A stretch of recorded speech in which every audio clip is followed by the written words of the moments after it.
Great. Welcome. Good morning, everybody. So glad to have you all here. We actually have well, I'm excited about what we're going to be talking about today, which is just how we can best engage and use the tools that are available to us in shareholder advocacy. And delighted both by the participants we have with us and also the guests that we have with us as well today. Just to walk you through the notes that are on the slide right now, we've put everybody in listen-only mode for the time being. We'd ask that way that mics are muted so that we avoid excessive background noise. If you slide your cursor, you'll find that there is a way that you can raise your hand. I'm afraid we don't have the chat box in spite of what it says there because of the version of Zoom that we use. But if you raise your hand or basically we want this to be participatory, you'll find actually in the itinerary for the day that we're going to have some periods where we really do want to hear from members and hear from people who are engaging in shareholder advocacy to have some dialogue. And finally, afterwards we'll make a recording and the slides available as well as some other tools that we have from ICCR and some of our own tools on that. And maybe with that, I'll pass it over to Frank to say a few words of welcome. I thank you, Chris. I want to welcome all our members, especially our new members, because this is what this webinar is geared towards. I want to thank our guests. We have Sister Nora Nash from the Sisters St. Francis of Philadelphia, and also Tom McCaney, who also manages the PA-CRI. That's the coalition in the Philadelphia, Pennsylvania area. So they are both here to provide some richness of our broader ICCR family, as well as some testimonies on corporate engagement, which they've been involved in for so many years. This webinar came out of a request from some of our members. Last fall, there was a request from especially the new representatives that are new to this work to learn more about how this work goes on, what are the tools and resources, as well as to hear something about the impact that we're making. We'll also have Mark Peters from the Sacred Heart Priest, who is our board member, as well as leading our development committee. So Mark will give some of his personal testimony and coming into this work over the last few years.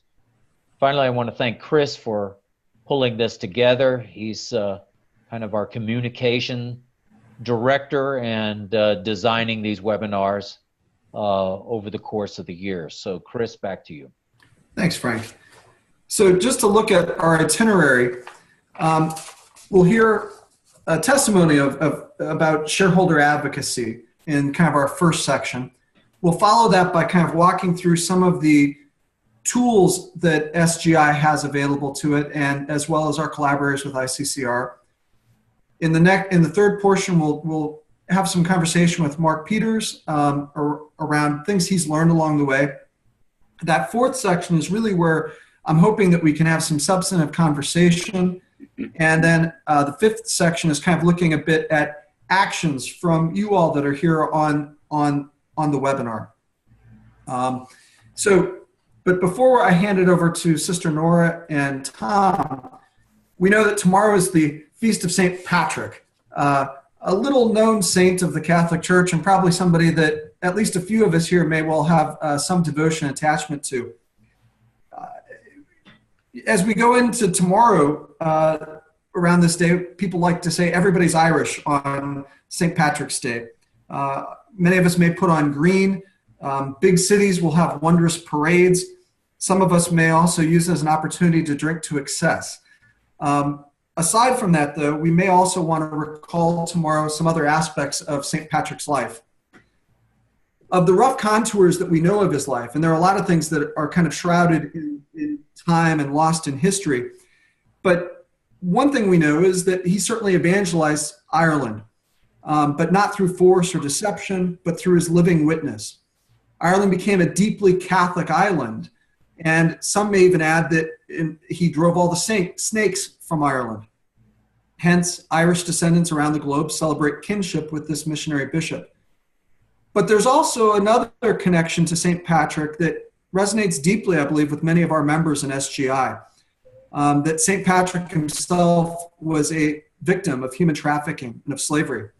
Born in Brittany at 16 years old, he was captured by raiders and brought to what is now considered to be the county of Antrim and in Northern Ireland, and he was sold into slavery.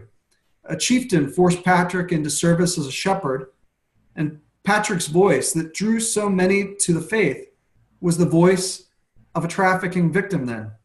In his biography, we find a really evocative phrase. He says, "I, in my smallness, am now found to be among foreigners." Eventually, amid an escape and a recapture and another escape, St. Patrick returned to his family. And in thanksgiving, he studied for the priesthood. Embedded within Patrick's biography is a story of grace, of healing, and reconciliation. No longer a slave, he returned to Ireland, the place of his slavery, to evangelize. Based on the fruit of his evangelization, his return to Ireland was not an accusation, but reconciliation, forgiveness. He did not tell a story of goodies and baddies or hero and victim. St. Patrick was a herald to a new story, which was good news for his former oppressors. I think for us, then, in this work of shareholder advocacy, we too are ones who are trying to tell a new story, to tell something different in the context of our engagement with corporations. And hence, there is a similarity, if you will, with that mission that it was Patrick's, and a way within which we synchronize with his efforts. So taking just a portion of what's known as St. Patrick's breastplate to begin with as a prayer, I'll lead us through it, and feel free to accompany in your own hearts and in your own mind. I bind unto myself today the strong name of the Trinity, by invocation of the same, the three in one and one in three. Christ be with me, Christ within me, Christ behind me, Christ before me, Christ beside me, Christ to win me, Christ to comfort and restore me, Christ beneath me, Christ above me, Christ in quiet, Christ in danger, Christ in hearts of all that love me, Christ in mouth of friend and stranger. I bind unto myself today the strong name of the Trinity. Amen. Let us then welcome and pass on to our two first guest speakers, Sister Nora Nash, and as Frank had introduced her, Director of Corporate Responsibility for the Sisters of St. Francis of Philadelphia, and Tom McCaney, the Director of PA-CRI and Associate Director with Sister Nora. I'll hand it over to you two at this point. Thank you so very much, Chris. Can you hear me? Yes. Okay. I would like to say La Ella Padrig Hanagiv. That means Happy St. Patrick's Day. And we had a lot of fun. Last week, we participated in the St. Patrick's Day Parade in Philadelphia as an official organization for the first time. And we had a tremendous amount of fun. So I am really happy to be here with all of you today as we share an important ministry. All of us who are involved in the ministry of shareholder advocacy have found it to be a very wonderful way to connect with new friends.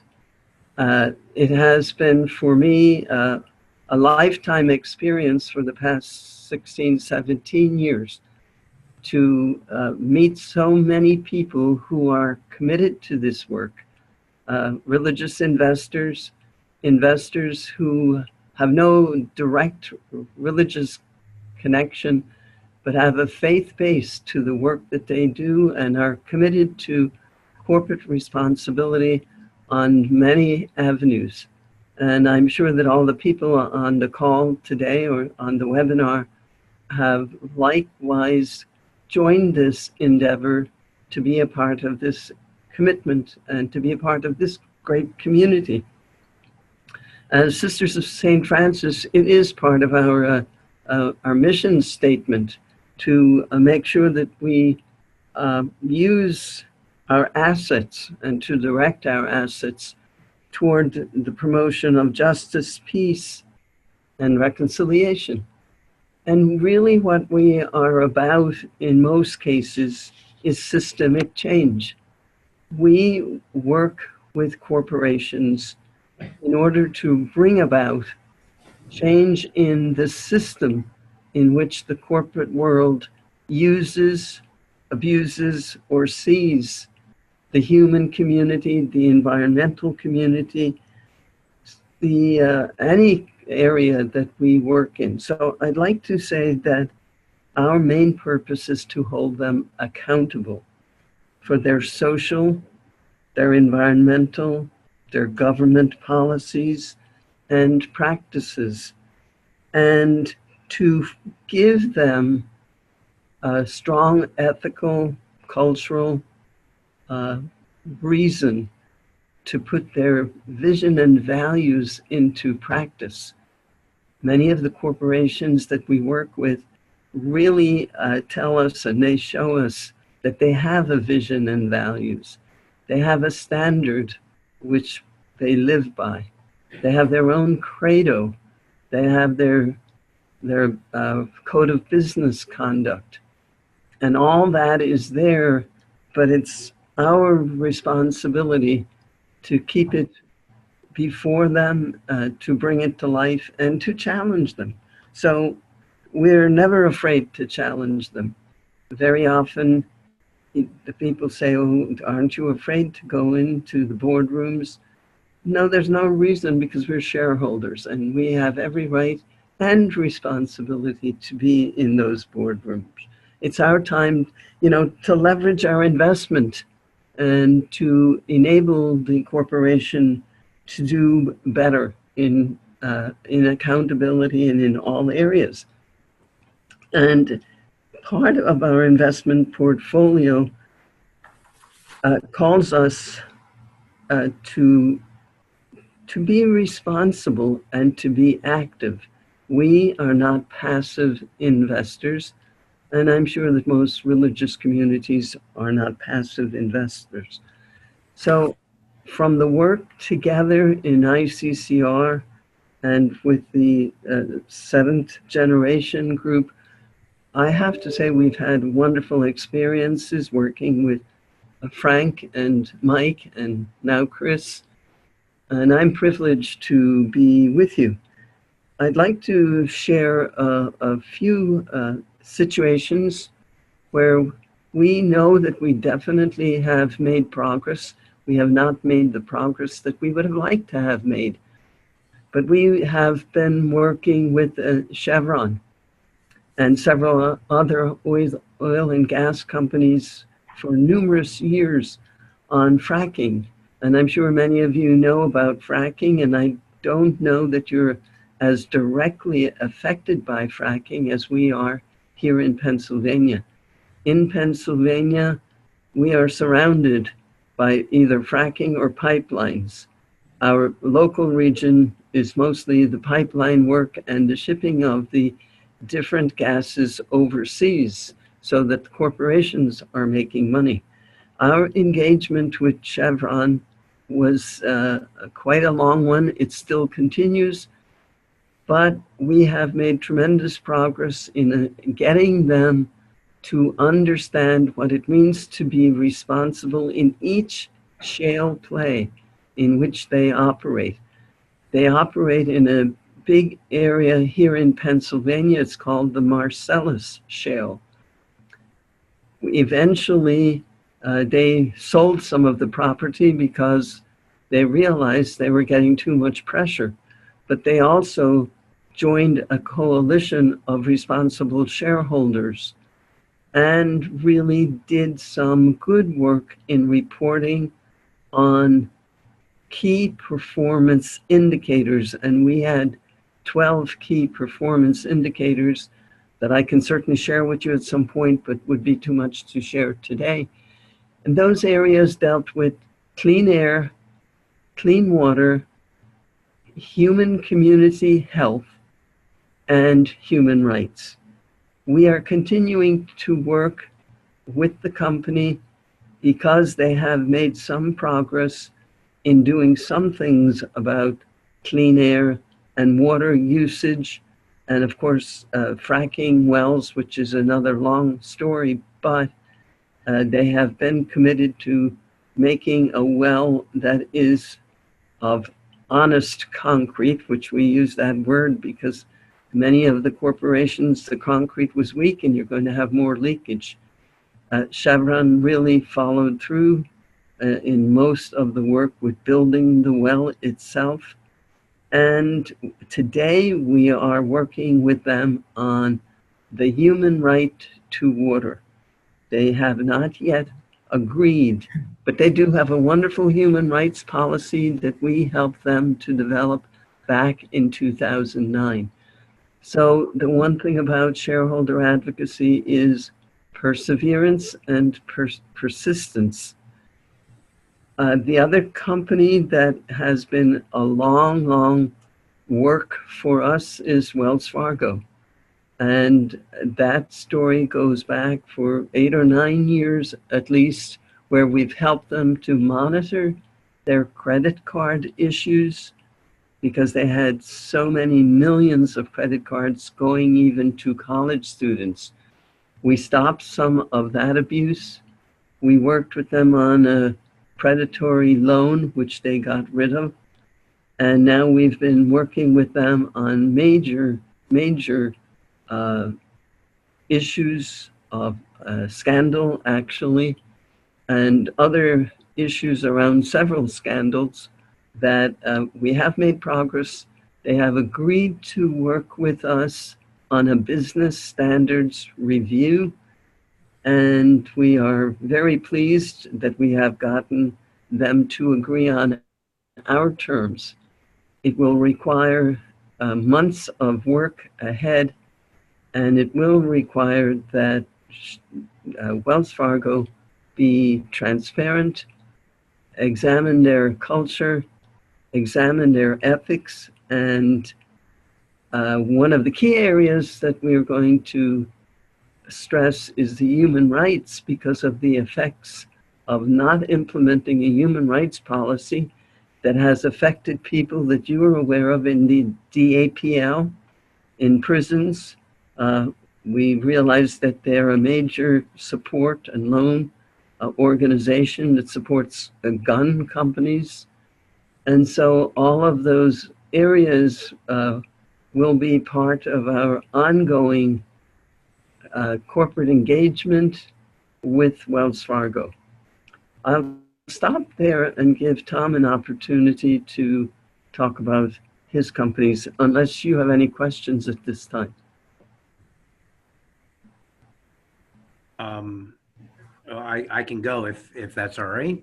And I wanted to mention to Chris, please feel free to cut me off if I start going too long. I won't be offended, believe me. Okay. But I did want to briefly mention two companies that there have been some very satisfying progress with. For the time being, I'll ignore all those ones that aren't so satisfying. And the first one I wanted to mention was McDonald's.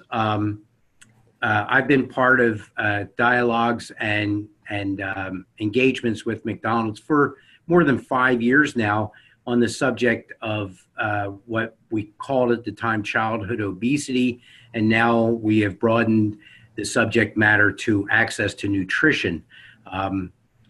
Through a lot of engagement with ICCR, and I'm sure with other stakeholders, but I know ICCR has had a big hand in this. We've brought to the table with McDonald's our concerns about their menu. and particularly the Happy Meals that the kids have. And McDonald's was willing to listen. They were willing to work with us, to listen to our point of view. And as I said, I'm sure ICCR wasn't the only voice that they were hearing, but I think we were an important voice.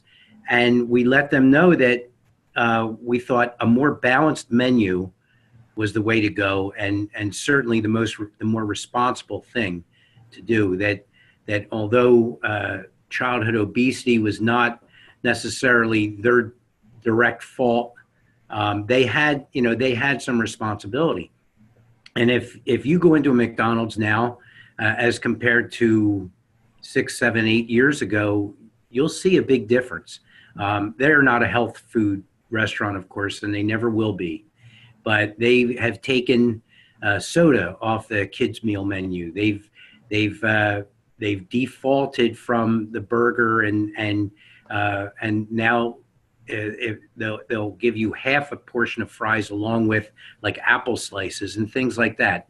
That's what we were after. We were after a more balanced menu.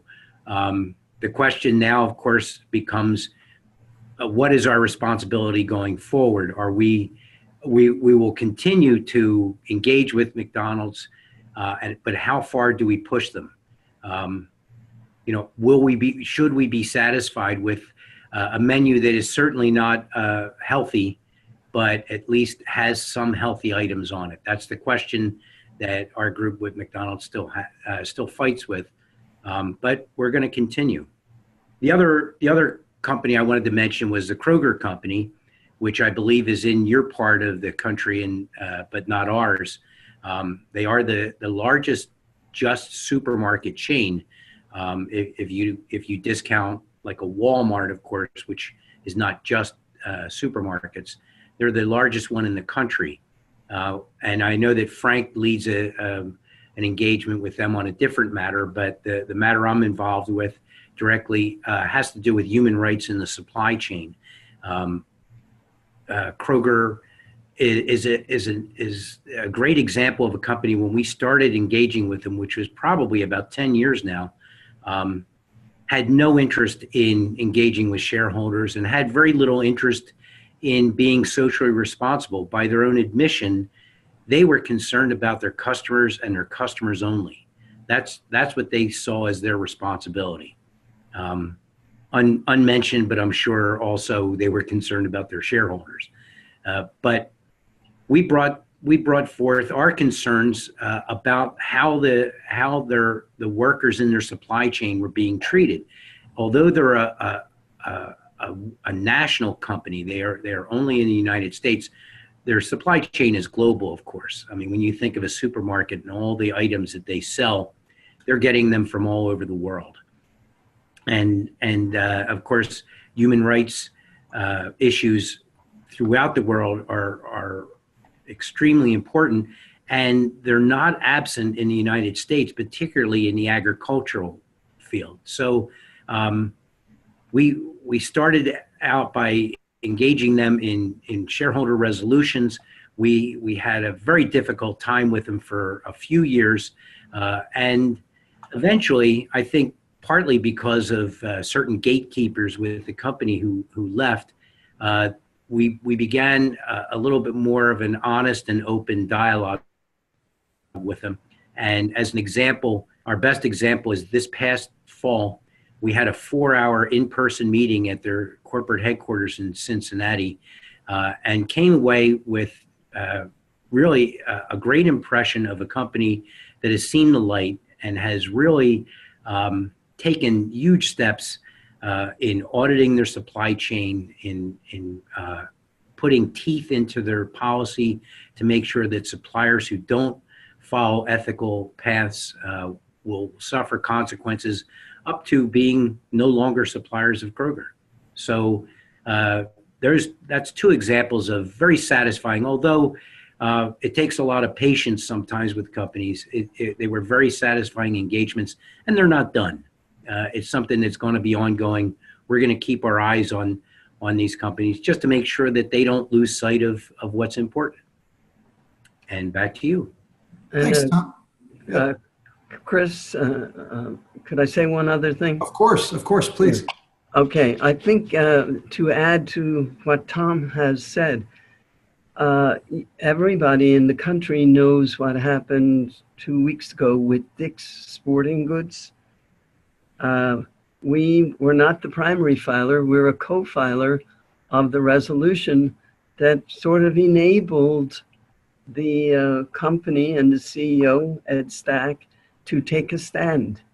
And we certainly are pleased with the stand that he took.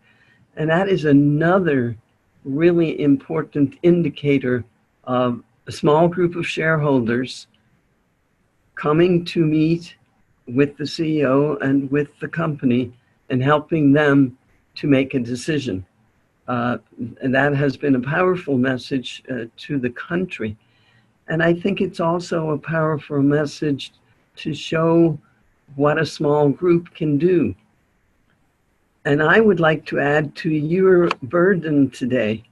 If you are a shareholder, or if you're not a shareholder, you will get an email. Maybe you might have gotten it, but if you don't, you'll get it from Frank to sign up on a company that we just started to talk to, or will start.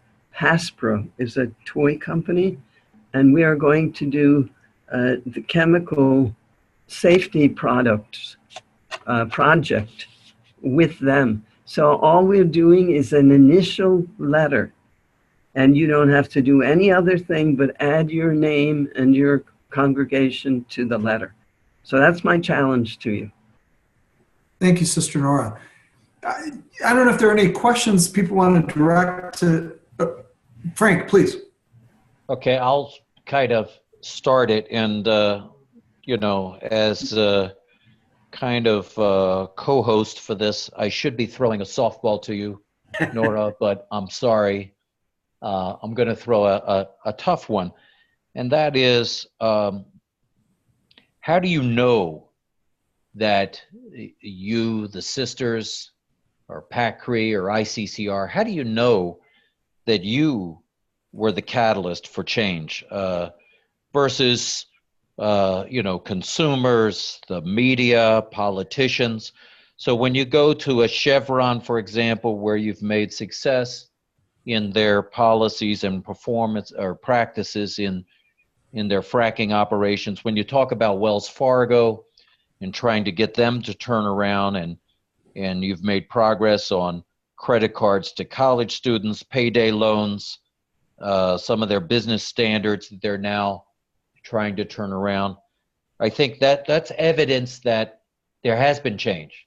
How do you know that you were the catalyst versus all these other inputs and drivers of change? Well, that's a good question, because my uncle used to say, when he was 90 years old, he always said, you can't know. And he was a wisdom figure, and he would say, yes, you really can't know.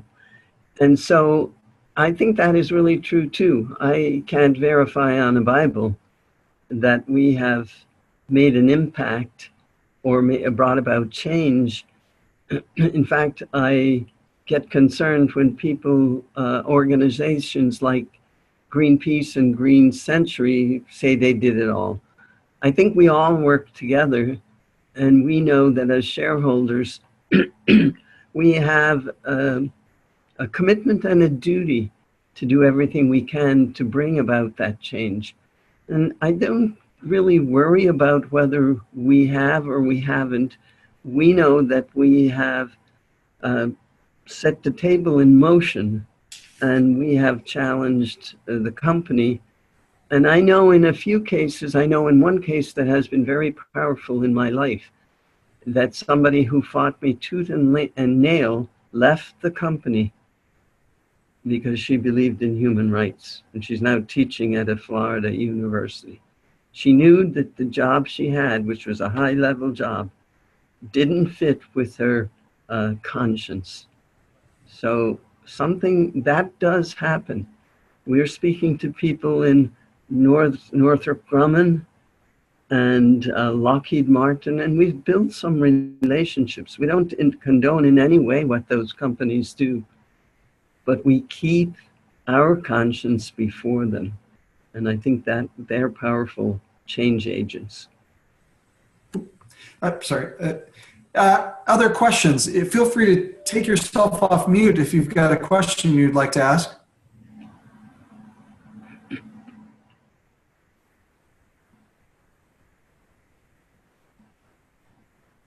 Well, no, it says I. Hi.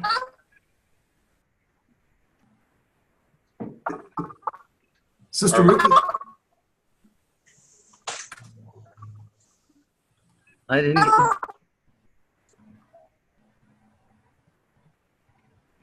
I think we're getting feedback.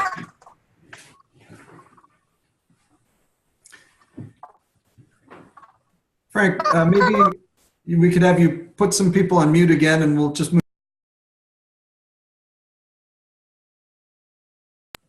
Thank you.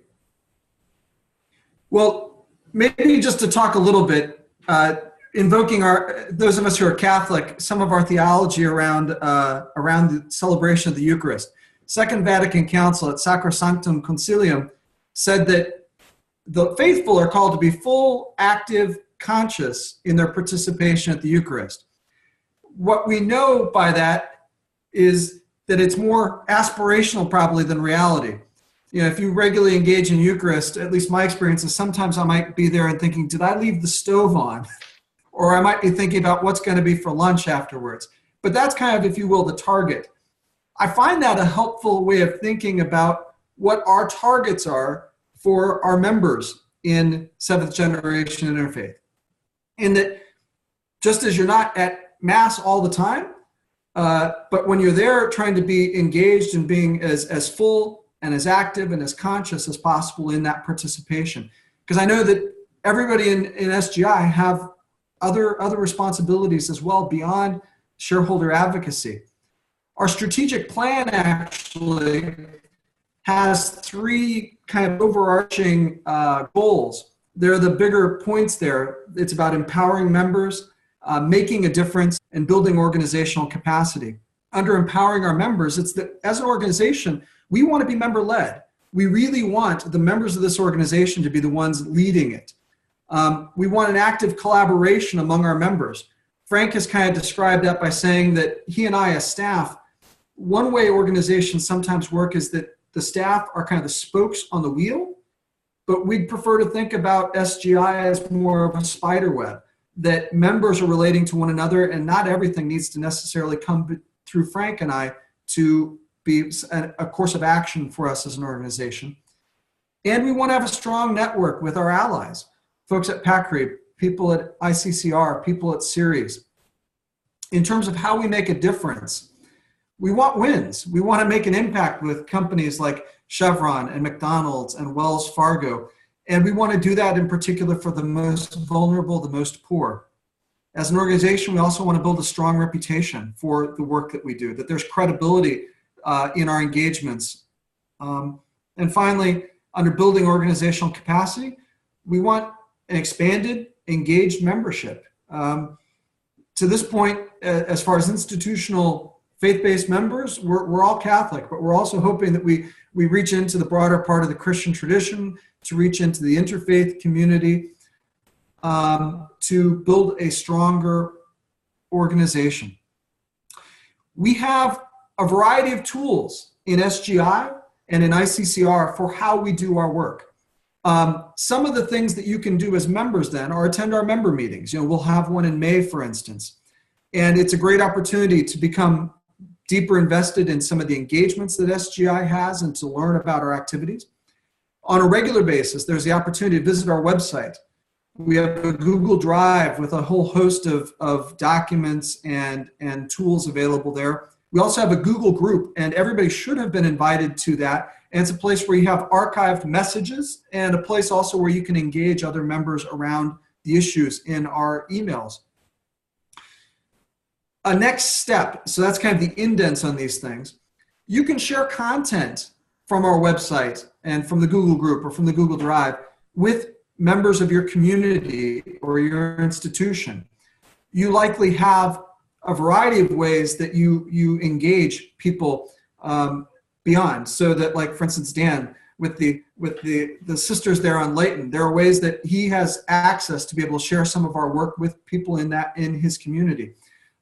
Sister Ruth Battaglia has means of sharing things with the CSA community, and each of us have those capacities. A kind of next step in terms of growing difficulty or challenge, but something we really welcome, would be to write a blog post for our website, to share some of your experiences in this work with other members of SGI through our website. Another way of using a tool of social media is liking our Facebook page or following us on Twitter or subscribing to our YouTube channel. And you can also then share things from those channels with your institution, be it your religious community or others that you're engaged with. There are also certainly ways that you can serve the organization of SGI in our communications team, in our development committee, or on our board. I think I'll just move on just in the interest of time. ICCR tools that are available to us, of course, and we've got a webinar that's on our YouTube channel, and it's also listed on our website, which shows how to use our website, our Google group, our Google Drive. And on that same webinar, we have how to use the ICCR website and the member website. When you get into that, and if you need help with this, I can help you with any of these things. When you get into that, you can join a work group or a leadership team in ICCR through the member website. And you can also share content, again, from what ICCR is doing and how we're engaging that with your community. ICCR hosts monthly issue calls. After this webinar, I'll send around a document that lists all those monthly calls. If there's a particular issue that you care deeply about or aligns with the commitments of your community, you can join on those calls and become more deeply engaged in the work of ICCR. Naturally, we share with you sign-on letters that ICCR has prepared. Those kinds of things like the engagement that's coming forth with Hasbro, or letters to Congress around the DREAM Act, DACA recipients, or TPS. There are also occasions when we at ICCR invite you to call on Congress, or maybe even a next step would be to visit a legislator in DC or in district. And of course, a really important tool that ICCR has is the fall and spring conference, which we just attended last week. Those are great opportunities to become more deeply engaged and to encounter a lot of other passionate people who exercise this ministry. And ICCR also hosts a roundtable, and you can attend that. When we think about how we engage companies, there are a variety of vehicles for it as well, a variety of tools. Certainly the first one, and Frank emailed everybody about that yesterday, is voting our proxies. A second, and Tom and Nora have spoken about this, about participating in corporate dialogues. One small aspect of those dialogues that's so essential as well is drafting the dialogue notes. ICCR has a basic format on the website. I can share that with you. But when you engage in those dialogues, a next step might be to draft the notes from it. Pardon, the intercom system here at St. Ben's is at work. You can also lead a corporate dialogue as another step of deepening your engagement. Another area is in terms of filing of resolutions. You can co-file a resolution. You can be the lead filer of a resolution. You can attend an annual general meeting. A fourth bucket to think about in our ministry is how you engage your community or your institution. And I'd recommend aligning issues and corporate engagements with your priorities in charism. That each religious community or each asset fund manager, there are priorities that the people that you're responsible to have. One religious congregation may have a particular commitment around, say, racial justice and working to reduce racial discrimination. And so there are ways through corporate engagements and through work groups in ICCR that one can be more deeply invested in that. I wrote about that, for instance, on our website yesterday. we also don't want to create more work for you, but we think that there are ways that we can help with the work that is assigned to you, especially if you're in justice and peace and integrity of creation work, so that you can share, when it's helpful, content that we've created in your newsletters or in your emails with your members. You can share about the work that you're doing that helps advance those broad areas of concern within your religious community or within your institution. Also, likely either your congregation, order, or institution has social media presence. Sometimes it's about vocational recruitment and the like, but you can also share about the good work that's being done in advancing priorities of your institution through social media. One ask we would make is that on your website, you would link to us and to ICCR in reference to this work that we're doing. And another way that we can help you do your work is if you invite Frank and I, for instance, to present about our work to your members in times that you think would be helpful in advancing the cause or helping educate your members about this ministry. Let's move on to the next slide. At this point, I'd like to invite in Mark Peters then, and Mark and I are going to talk a little bit about how Mark came to be involved in the work of SGI and how that experience has been for him. Frank, do we have Mark off of mute? Can you hear me? Yeah, Mark. Turn my sound up a little. How's that, everybody? I can hear you. Good. So, right. Mark, when did you first come into this work of shareholder advocacy? It was 2014. I had just started my job here with the Priests of the Sacred Heart, and I looked up Father Mike because I remembered from 40 years ago some of the work he was doing, and I wanted to find out a little bit more about it. And then that means you are relatively then fairly recent in terms of actually moving into this work with just 4 years under your belt, huh? Very recent, yeah. Yeah, go ahead. No, it sounded like you had something you wanted to follow with there. Well, I was just going to say it seems like it was a rather meteoric rise in some ways. I ended up on the board a year later when SGI was first formed. When I came in, it was still called WMCRI, and I was the first board chair. And now this year, after stepping down from that, I'm on the development committee. And what all this is to say is that it's very easy to get involved in seventh generation. In fact, basically all you have to do is be dumb enough not to say no and know what you're getting into. So I want to encourage everybody to do. Or sometimes you can get involved by not attending a meeting and being assigned a task. There you go. Yeah, that's probably how it all happened. I probably missed one meeting and the rest was history. Yeah.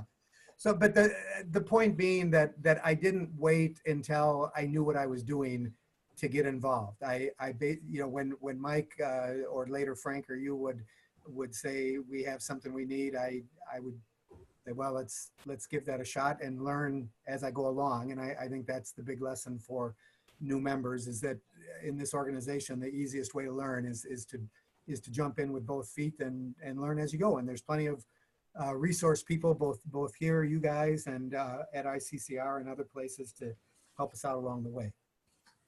Yeah. If you were thinking back to some of those first steps, engaging with an issue, engaging with a corporation, what were some of the kinds of things that maybe you found to be obstacles or challenges that needed to be overcome? Chris, I would say, there weren't a lot in all honesty because of the good support, but one thing that I probably could have used at the beginning, and I'm still not sure we have in any easy way for people to access, is a glossary of terms.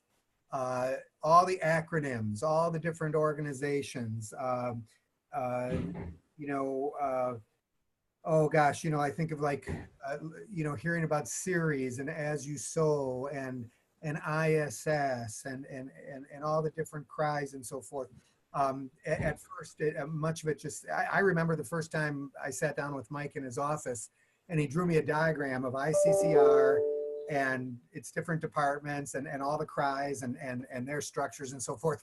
And it was like, whoa, you know, too much information. But, you know, as you go along, you start to make sense of it all. So, you know, one thing, I guess the other, maybe a lesson for us is we need to develop such a glossary. But I think, again, the other piece of advice for people is just don't hesitate to ask, because everybody's got those same questions. And sometimes, I think the other thing is sometimes I needed to ask 3-4 times in a row before I, you know, really became clear on something. Well, and actually that set of acronyms, I suspect that from whatever part of life we come from, there are acronyms we're familiar with and another set that we need to learn. You know, that as we move, say, from those of us from a theological background or something like that, needing to learn the corporate acronyms and the folks we engage with, or sometimes folks from a corporate background trying to learn about the initials behind all the different religious communities' names, you know? Same thing. But there can be that. I was going to say the second thing I would, not in terms of doing differently, but just in terms of my learnings and pitfalls, maybe the first year was, one of my first involvements, again, through Mike's urging, was to be the lead filer on a new resolution with the TJX companies a few years ago on wage disparity. And this was something that ICCR was not doing, so we were kind of blazing a trail on that. And again, I went into it knowing very, very little and learned as I went along. But the piece of that I'm sure other people can relate to who've done this so far is it's very scary, I think, for a lot of us, the first time we file a shareholder resolution, a little bit like Sister was saying about, you know, isn't it scary to walk into a boardroom? It's also a little scary to deal with the, you know, getting the letters in the right format and who do you send it to, and how, you know, how is your broker supposed to word their confirmation letter, because everybody does it a little differently. How, you know, what's the best way to send it out, you know, to be safe? Do we want to use some real expensive mailing service, or can you just do it through the postal service and so forth?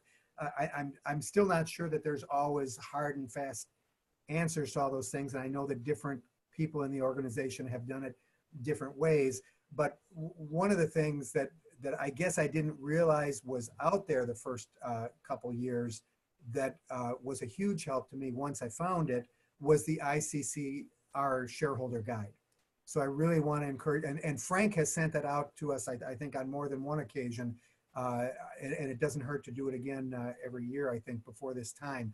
I've got it in the little packet I plan to send out after this. So, yeah. I really encourage you to look at that. It's very, very helpful. It doesn't mean you won't still have a question or two, but it really puts the whole process right out in front of you. Yeah. What would be another piece of advice you might offer newer members? You know, the first one was, as I said, jump in and learn as you go. But I guess the other one is follow your own passions and the priorities of your province or your congregation. I think that's already been said by you, Chris. But there's so many different ways that you can get involved here. You know, be it climate change. I know a group of us have been very interested in immigration, and more recently criminal justice, and most recently gun control. You know, some of these things, there's already a lot going on you can plug into. In some of these areas, it might be that we or ICCR are looking for someone to help get something started. So, you know, and the great thing is, I mean, if you're willing to say, you know, this is the thing that I'm interested, my community's interested in, and I want to focus on this, nobody is going to tell you you can't do it. You know, so, you know, if you want to sit around and wait and be asked to do something, you know, you'll probably get asked to do whatever the greatest need is at the time. And maybe if you don't know what else to do, that's a great way to start as well. But don't hesitate to say, you know, here's the assignment that I would like to have. And along with that, I mean, for myself right now, I've actually pulled away from the shareholder resolutions and the company dialogues the last 6 months and over the course of this next year, because I know that a big need of the organization here since Mike's passing is to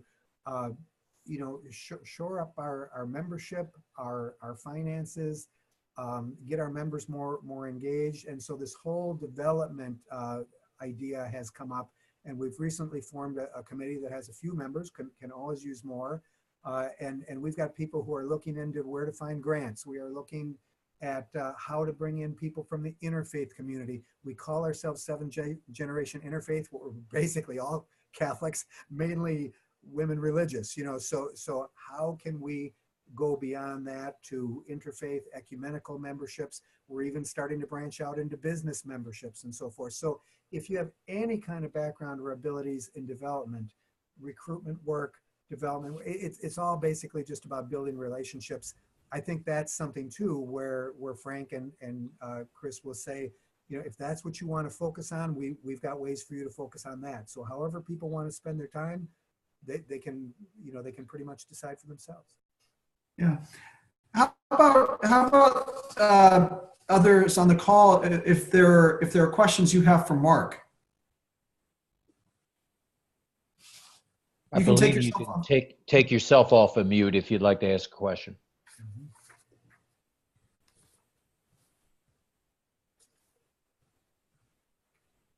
Maybe it'd be good to ask people what pitfalls or obstacles or things they've come across in their time so far. Right. There's actually quite a bit of experience on this call. And Sister Nora or Tom, if you've got things you want to throw in, I see Dan took yourself off of mute. Do you have something? My question really was for Sister Nora and Tom. I wondered, out of the percentage of time that you have in your position, what would you use to say that X percent is used for social responsibility versus other tasks which you might have? And that's a really very good question. Probably 60, 70%. A lot of overtime work on corporate responsibility for sure. We do also the community development loans, which Tom does a little bit more work than I do in that area. And we have a committee that works on that. And then we also do small social justice grants that is in a cyclical program twice a year. So we have those three sort of major responsibility. A follow-up to that, Sister, is how many issues or companies do you file with in a year? I think I have about 10 this year.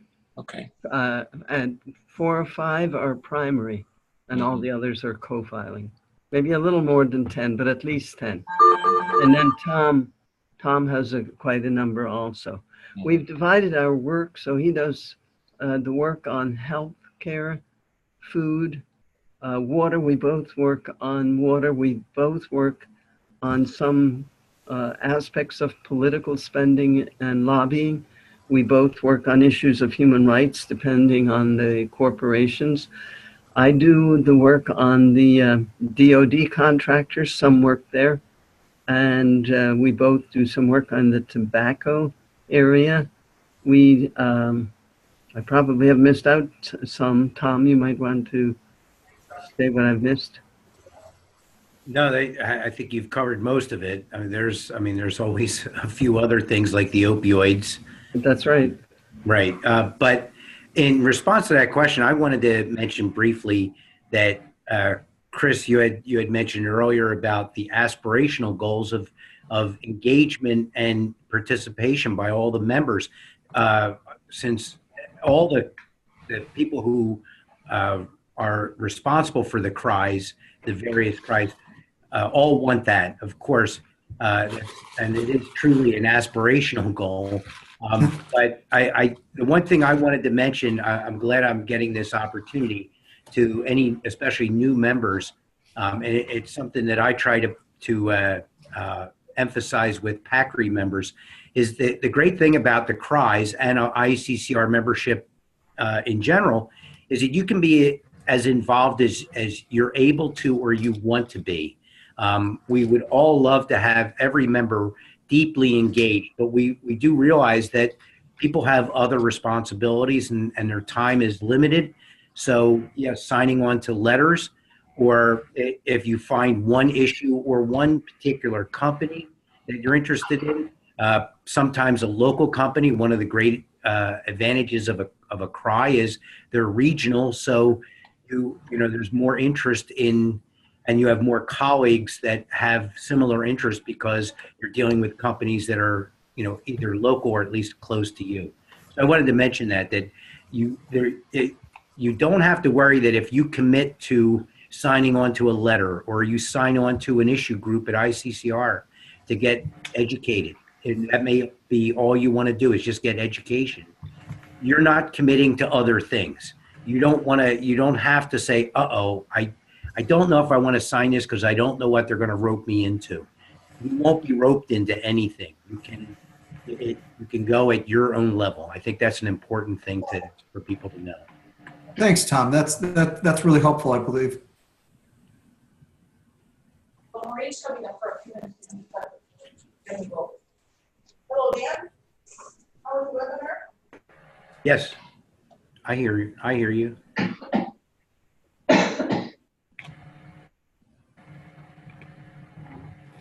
Sister Ruth, did you have a question? I had a question for Sister Nora. She spoke of the negotiations they had with Chevron and how effective that was. And I wondered if they ever had to file a resolution against Chevron and how that went. Actually, Sister Ruth, we filed resolutions for 6 years in a row with Chevron. And that enabled the process of getting a little more disclosure from them, getting them to respond to the key performance indicators. We did major work with them to get them to respond. Proxy memos, resolutions, letter writings, meetings, more meetings.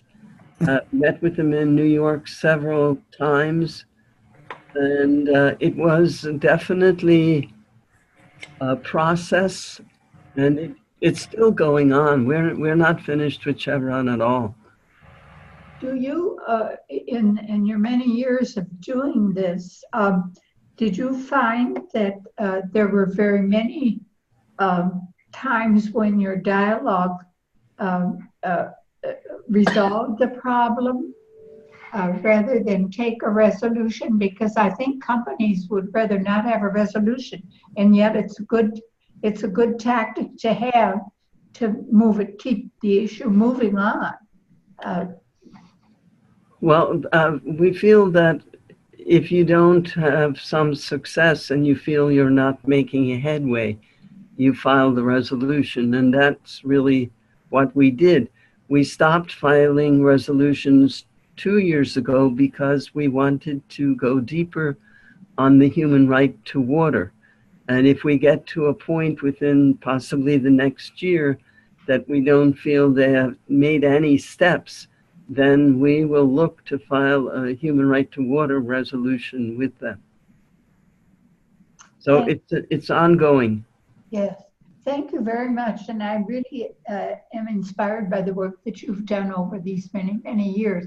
Even I heard of your community before I knew that there was one person that was really spearheading a lot of that, and it was you. And so I appreciate the work that you have done. Thank you so very much, Sister Ruth. God bless you. Additional questions or comments? I think, Sister Nora, you showed that you can go in and out of various tactics that we use as socially responsible investors. and you make it sound very fluid. I know it's not, you're working with people, so it ends up being quite messy. But you have shown, and I think others have shown in ICCR that although our preference is through dialogue, that you've used other tactics like resolutions to bring companies to the table. But then you're able to go from resolution back to dialogue. So that's a delicate balance. You're trying to keep this relationship at the same time, show that you're persistent in this. I like your earlier comment about perseverance and persistence. And I think in all cases, you want to keep, and I've seen you in action on dialogue. So you are very cordial, respectful. On the other hand, you don't allow companies to pull the wool right over your eyes. Many times they are, of course, far more expert in fracking, in financial services, in the case of McDonald's, in handling a food service company. They're far more knowledgeable in what they do. However, we bring a moral voice to the table that I know from my personal experience in corporate life. You're driven by corporate objectives, and you sometimes lose your way. You show, as you say, companies put up these beautiful shared values, principles, moral codes of ethics, et cetera, and then they behave in a different way. And it's really up to us to make that case and to point out in a very respectful way that, hey, you're inconsistent. You're having these impacts on the environment. You're having these impacts on your customers, on communities within you operate that are destructive. And somebody needs to tell you that. And so I think you do it in a beautiful, balanced way. Well, thank you. It's always, if we want to look at the human right aspect, I think it's vital for all of us to begin with protect, respect, and do that in a manner that really respects the company, respects the individual, and you can argue with them, you can present your case in different ways, and you actually stay with it. I think that was the big challenge with both Chevron and Wells Fargo. And then some cases are easy, like we've been dealing with Delta Airlines and American Airlines. And Delta, when they got aboard to put their human trafficking awareness forward, they were fantastic. American Airlines just came aboard in a big way. We met with them in Washington about a month ago, and they were so responsive because they really want to get it. And they already are very proud of the fact that they're, two of their members was actually a trafficker putting two girls on a plane. They followed all the procedures they should have followed, and they're very proud of themselves, and now they will go forward. They are going to put notices out. Both companies have really responded to our requests to be conscious of human trafficking, and there are many pieces to that. But there are successes, and the company realizes itself that they must do something. So getting word from us just helps to reinforce it.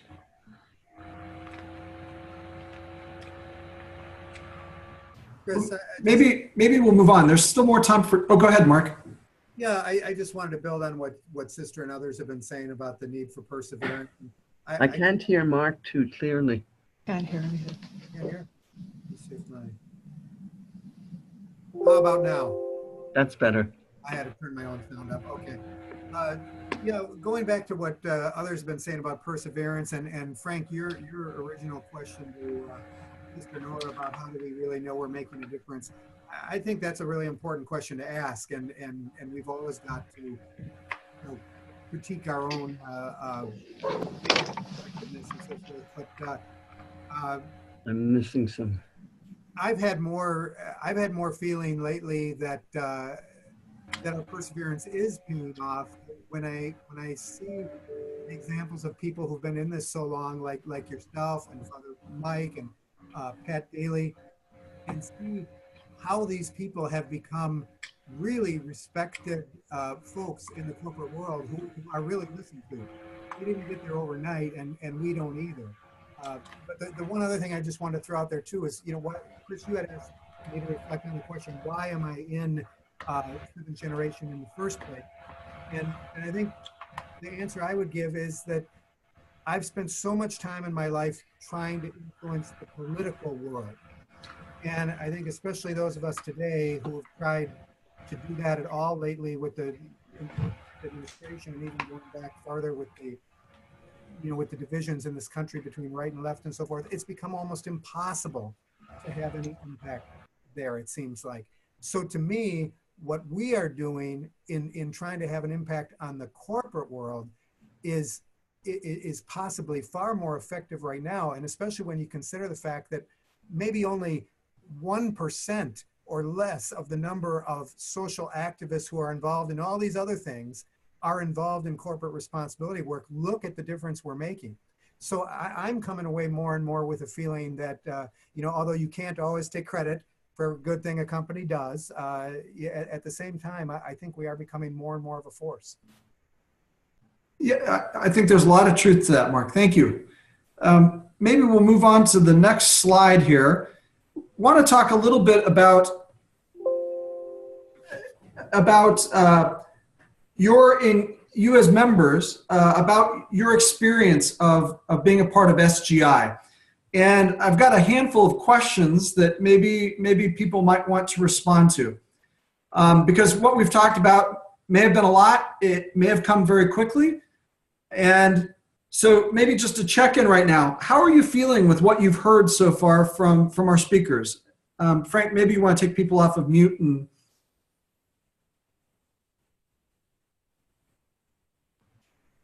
if anyone wants to jump in on that. Well, I think for myself, it's, I'm beginning more and more to get the bigger picture. So I know I still have a lot to learn, and I've certainly been appreciative of all the help and support I have been given. So today's information was, oh yeah, I know about that. Yep, yeah, I got it. So that's a good feeling. I'm glad to hear that, Sister Ruth. Thank you. Anyone else?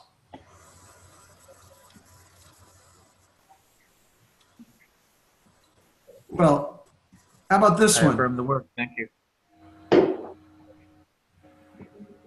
Other questions about what you've heard so far? Robert, maybe I'm going to call you out.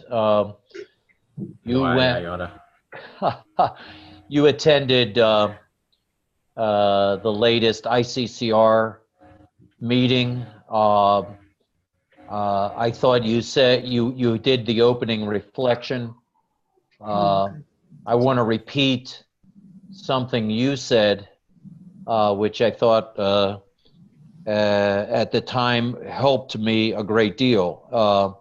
And I'm going to ask you to speak about it.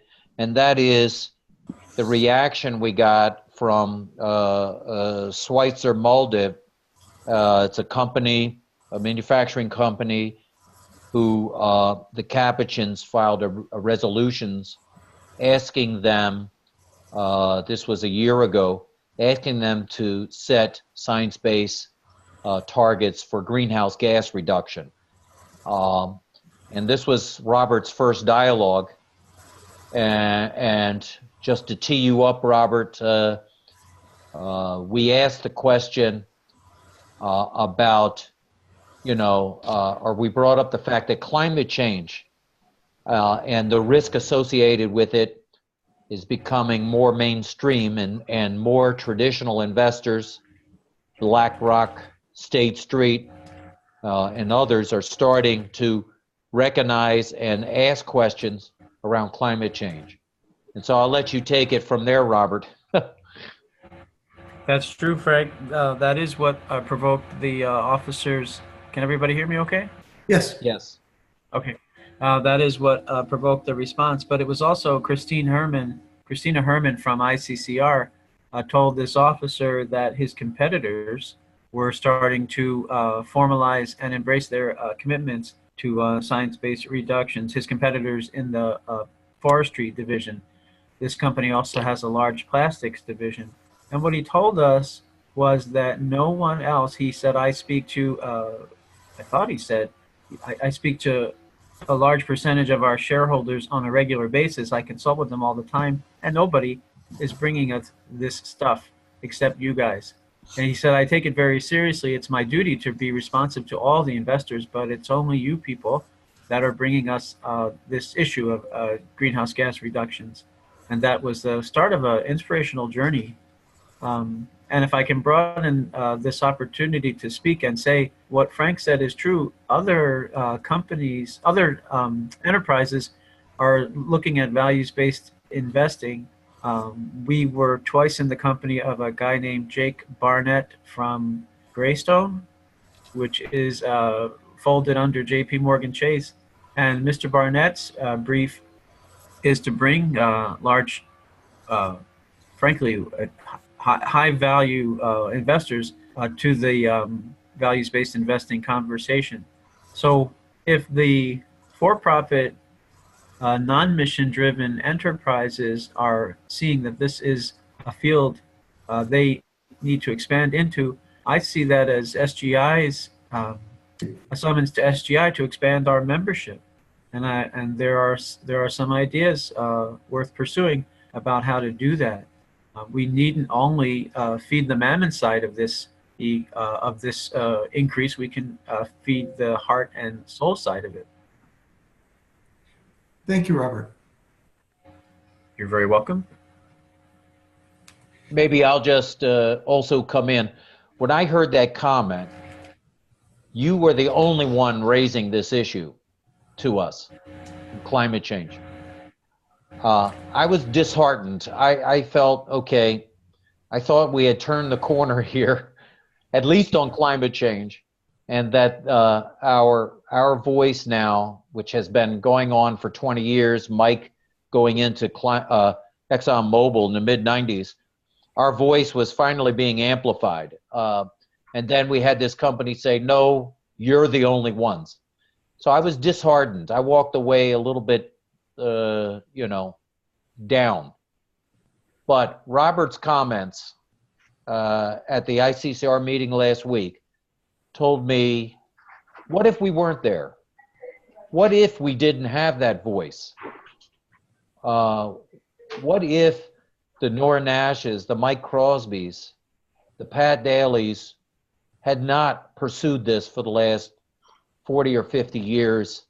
Where would this society be? And so Robert helped me turn my spirits around, I'd have to say, in that we are the prophetic voice that have to be there. And we should welcome others to this table, but not give up, because we have a perspective. Although we try to put it in business terms, in the business case, our perspective is a different one, and that's the moral case.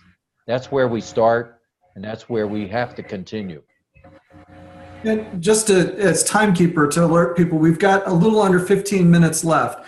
And so we'll try and hit a few other little pieces here. But of all the things you've heard, and keeping in mind especially what Tom McCaney said not long ago, that while we can't do everything, because nobody has the time to do it all, of the things you've heard today, I'd ask you to think about what sounds most doable for you as a next step.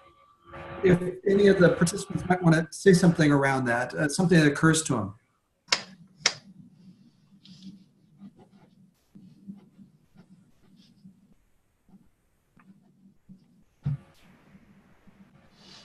Well, we'll come back to that question, because I think any kind of a webinar, to be really useful, it needs to have some kind of practical, concrete application, so hold on to that one, okay? We'll be coming back to it. Of what you heard, what sounds most scary? Walking into the boardroom, for instance, at Conoco, does that sound like a scary thing, or to suddenly feel when a shareholder relations person for an investor relations person for a corporation says, well, you're the only one bringing that topic up? Or is there something else that kind of seems intimidating or scary in this work?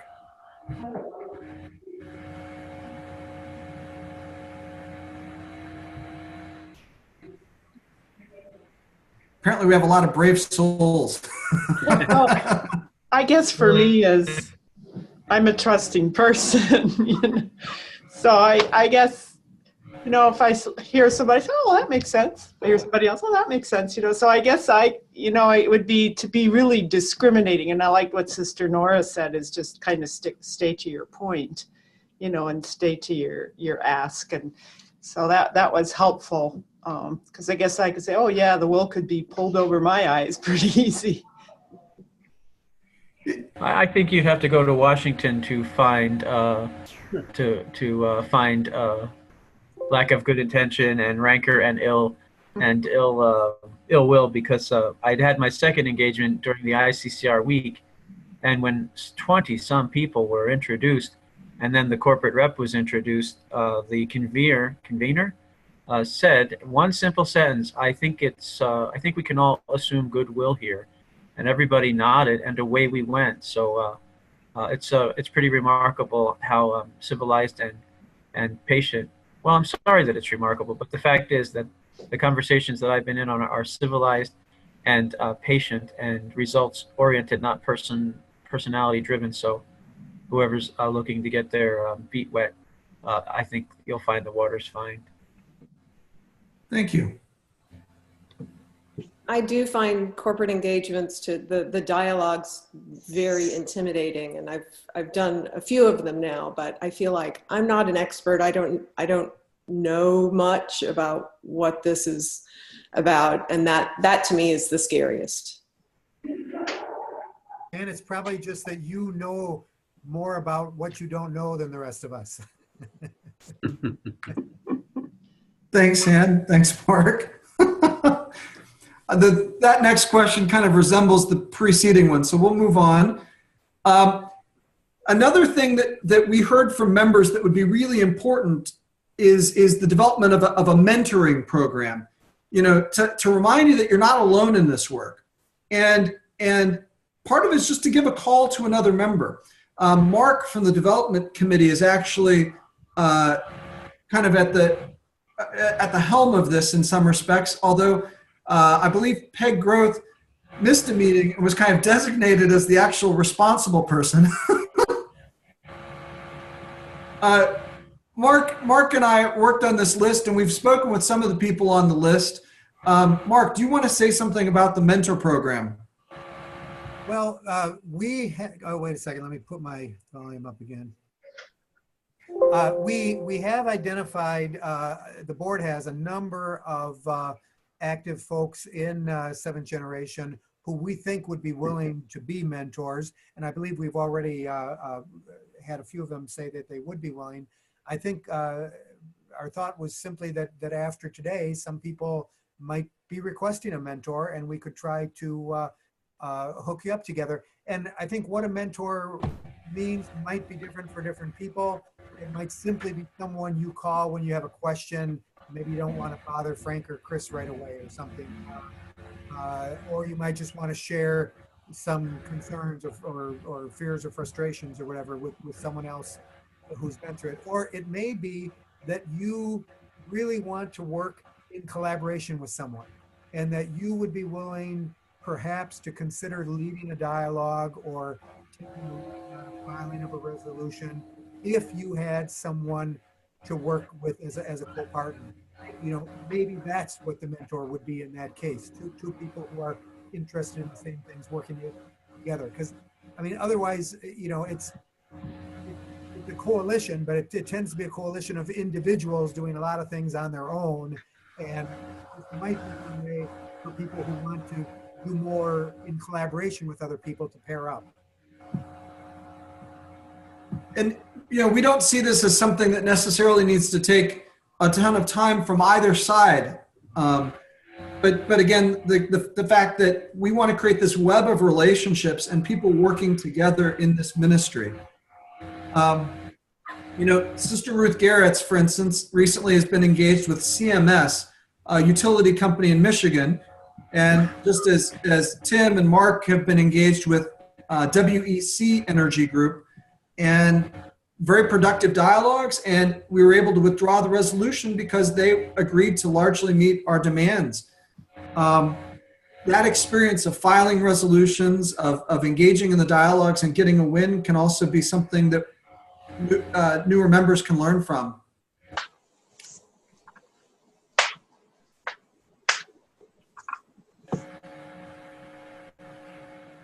Well, moving on to like member actions and commitments. Again, I'd ask you to think about one concrete thing that you want to take away and implement from this webinar. Even if it's as small as, yeah, I've got a Facebook account. I need to make sure that I go and like Seventh Generation Interfaith Coalition for Responsible Investment on Facebook, and I'm going to go like ICCR on Facebook. You know, that's at least, you know, that's a step, a commitment. If it's, I want to go into the member section on ICCR's website and I want to engage on a particular corporation, or in my community, climate change is a really important issue for us right now, especially after Laudato Si, and I want to participate in the monthly calls that ICCR sponsors in that. You know, thinking about some sort of concrete takeaway from this webinar, or even if it's simply, I want to call up so-and-so to learn more about how they've done certain things. You know, engaging with a mentor. To think about a step like that. Sometimes it's even helpful just to write it down lest we forget. I have a question related to the ICCR action alerts that we get from the office. Is that something that comes out automatically to all SGI members, or is it only if you have an email associated with ICCR? Well, there are multiple levels of how you get alerted by things on ICCR. So that on the one hand, for instance, you will get notifications when a new document comes up relative an issue group that one is working on. There are general updates. I think some of them we have to subscribe to. There may be some other things that kind of come out generally. Frank, do you know more about that? Yeah, so I've given our contact list to Julie to include in the weekly or bi-weekly updates. I've asked her to include that. Now, that doesn't mean that email correspondence doesn't end up in somebody's, spam list. So, that it's not a guarantee, but I have given them our contact list. So hopefully they do. Chris and I have been debating how do we best communicate to members. Sometimes we will send out an email. Sometimes we will gather various issues on kind of a weekly newsletter that Chris puts out. Sometimes we just include a blog post in our website. And if you sponsor to our website, you'll get notice of that blog post. So we're trying different methods. On the one hand, we don't want to overload our members. On the other hand, you know, part of our charter, part of our kind of strategy is to educate and communicate. And so we're trying to find that sweet spot there. And we welcome member feedback on that. Mark, you had a comment. You know, Chris, I just need to say that I need to excuse myself. I need to get to another appointment, but I wanted to thank everybody for coming and wish them. Thank you, Mark. Yeah. Well, and actually, we're coming up at the end of the time.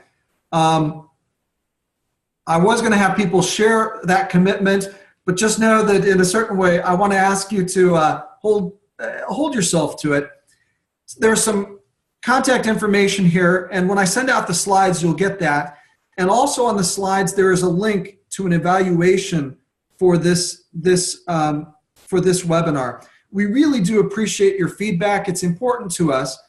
We have another webinar next month, which will be on health and some of our work around health. You'll be getting more details about that to follow. But really grateful for the presence both of Mark, who's now departed, and Sister Nora and Tom for their input, and also thankful for the participation of all of you. Really am grateful for your commitment to this ministry, to the work of SGI, to the work of building a better world for the poor and for creation. And I think with that, we can call it a day. Again, thanks again for your presence. Thank you very much. Thank you. Bye-bye. God bless. Have a good weekend. Patrick's Day. Thank you.